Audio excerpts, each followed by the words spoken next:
दाद्या 4 वडापाव दे बरं. पार्सल देऊ ना? नाही नाही, इथंच दे. हा बसा.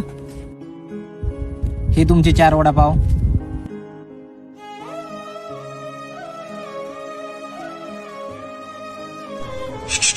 काय करतोय?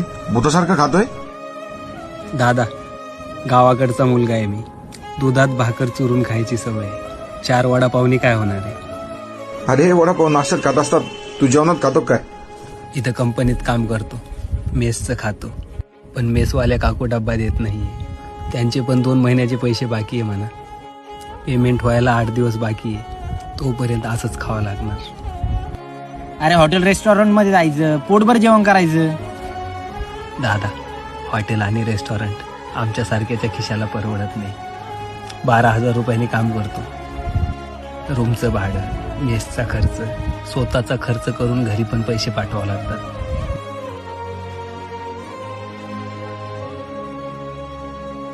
ए भावड्या, राहू दे. दे तुम्ही पैसे, जा तू. थँक्यू दादा, पण नको. आई वडिलाची शिकवण आहे, कोणाचं फुकटचं आणि हरामाचं खायचं नाही. एकदा ही खायची सवय लागली ना, मग कष्टाची सवय सुटते.